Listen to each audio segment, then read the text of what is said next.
pale blue of Mary,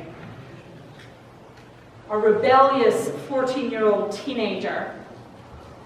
We followed her with Joseph, the righteous man who stood with her, who accompanied her. The following week, well, we didn't really spend a lot of time in that, but that was actually the week of John the Baptist, our week of social justice.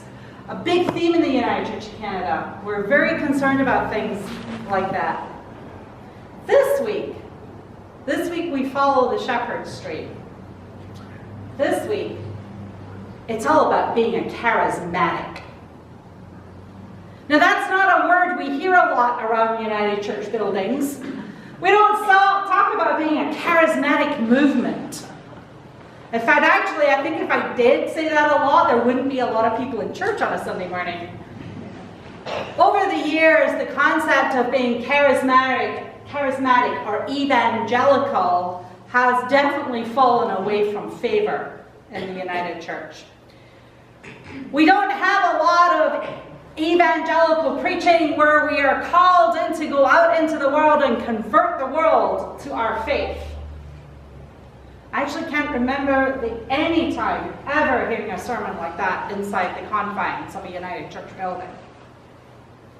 We're not often called to or told to go preach the good news to our neighbors and friends. And yet, as a tradition, we are an evangelical church. If you go back into the basis of union and you look at the statements that our founding fathers and mothers wrote, you will see words like evangelize, evangelical. The evangelical movement within church tradition kind of really got started about 200 years ago. And today, unfortunately, we tend to associate words like evangelical with a certain brand of Christianity that kind of puts an AK-47 in Jesus' hand and talks about allowing men who molest women to be your president. The evangelical movement tends to support people who have been who are being accused of pedophilia to run for Senate. And it gets a bad rap because of that. But to be evangelical in our faith is really to be like the shepherds. To realize that something has happened that has transformed our lives so greatly that we cannot keep the story inside us. And what a bunch of ragtag evangelicals God picked for that moment. Like, really? A bunch of shepherds? How could you pick a worse group of people to share the good news of the birth of the Messiah? No one would listen to them. Now, in the time and place in which Jesus was born, the shepherds were not those beautiful pastoral images of men sitting on hillsides playing pan flutes with fluffy white sheep around them. They were outcasts and strangers amongst their own people. They were known for being dirty and messy. They were known for maybe occasionally having a drink or two. They were known for sitting out on the hillside and occasionally being accused of robbing passerbys. No, these shepherds who have been given the task of sharing the good news of the birth of Messiah, are the last people we would want to talk to. In fact, it would kind of like if God sent the angels to talk to those who hang out in five corners. And how many of us would listen to them? If the birth of the Messiah was to happen tonight, and the angels came to share the good news, we would not be the ones hearing the song. We would be the ones who would be sitting in our church tonight wondering what those people from five corners are making all the noise about it. We'd be phoning the police and probably asking to have them removed from the property. But they would be singing God's own song. They would be bringing the good news of the birth of the one who brings transformation and hope into the world and into our lives.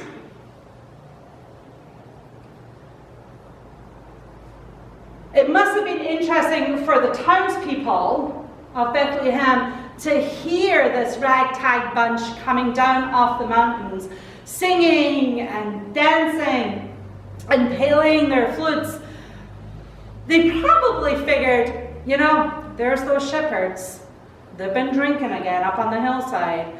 And instead of leaving it up there, they brought it into town. Couldn't they just stay in their corner? Couldn't they just stay away from us? But those shepherds are determined to be heard. And they bring noise and jubilation into the space. And where do they go? Well, the townspeople obviously figure that they have definitely lost it.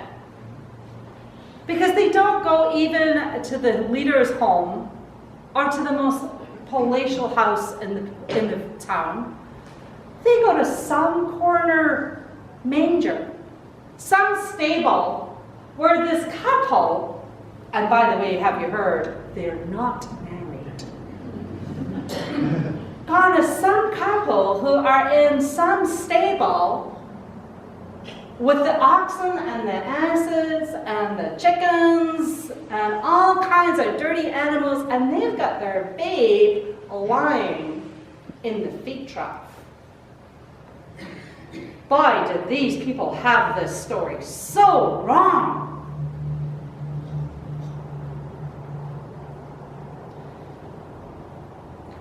But God has always talked to us through interesting and unusual people. God has always reached out to God's people through prophets like Jeremiah, who stand on the city wall and cover themselves in ash and scream out to the people. Or to someone like Ezekiel, who has strange visions about strange flying machines and angels with six sets of wings.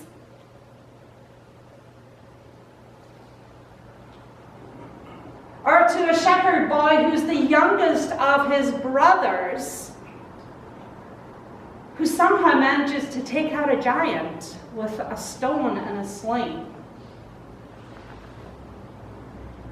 Or barren women who have begged for a child because it has promised lineage to their husband and security to them. God has always talked to us not through the powerful and the rich and the famous, but God has spoken to us through voices that we often ignore or don't want to listen to. God has spoken to us through the voices of John the Baptist, who stands in the wilderness and cries out that the Lord is coming. And God has spoken to us through a young woman who becomes pregnant, and who, if her fiancé Joseph does not stand with her, will become nothing in her community. And God has spoken to us through righteous men like Joseph who stand by her side. And God has spoken to us through voices like Dietrich Bonhoeffer, Mother Teresa, Gandhi, Mandela, Martin Luther King Jr. God has spoken to us through these voices. God has spoken to us through the protesters of Selma, or the First Nations who confronted the churches and said, "You did us wrong."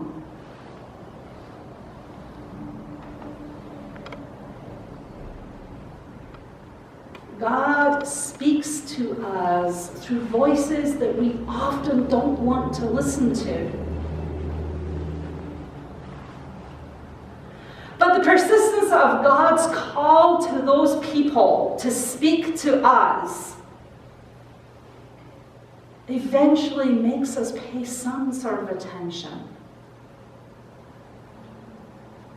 And we start to maybe think that those voices are out there now. Those voices are in people whom we do not want to confront. That maybe God's voice is speaking to us through Muslim refugees who come and beg for safety in our land. That maybe God's voice is calling to us through Mother Earth herself. As we look at dirty water and plants that can no longer grow and species that become extinct. Maybe God's voice is calling to us through communities who choose to live a different way because they can no longer be in this complex world that we live in, where we are completely bombarded by information and technology. By young adults who choose to live in communities of intent. Maybe God is speaking to us through all of these people. Maybe God is speaking to us through people like Chris, who gathers at the courthouse to help support those who are being prosecuted for defending the salmon. Thank you for doing that, Chris. Thank you for being the voice of God. Of course, the other nice thing is he gets to hang out with some really important people. Like Martin Sheen, his new best friend. We'll get you to meet him one day then. I'm totally, we're having Martin Sheen come preach on the ecology here. Yeah, we'll get him to come here. Yeah, I want him to come here and preach on the environment for us. You talk to your friend. God speaks to us through the voices of people like our outreach committee,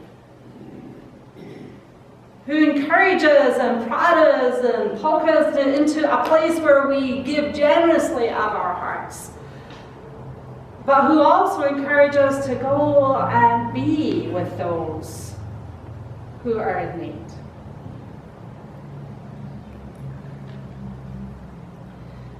And sometimes we don't want to listen to those people because really we want to be kind of more like the townspeople.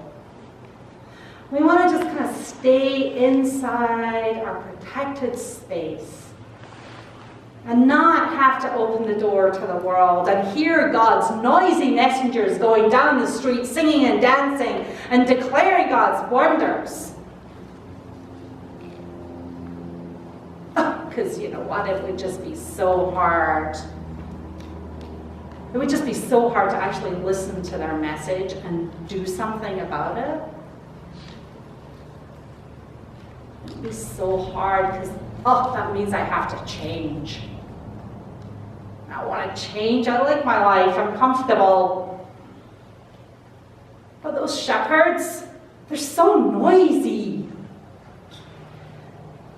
They keep singing and dancing. I'm awfully tempted to open the door,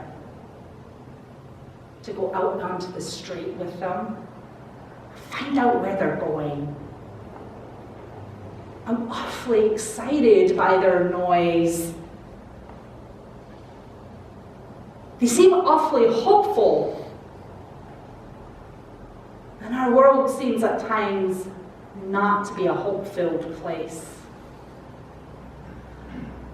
But they keep singing and yelling at us to come and see, come and see. Come can't see the baby. Let's peek over the edge of the manger. When we've peeked over the edge of the manger, maybe we'll come to understand why the shepherds cannot keep silent. When we peek over the edge of the manger, maybe we will realize that we too can no longer be silent in this world about all that Christ offers us. Maybe if we peek over the edge of the manger and we see that face, we will no longer be silent.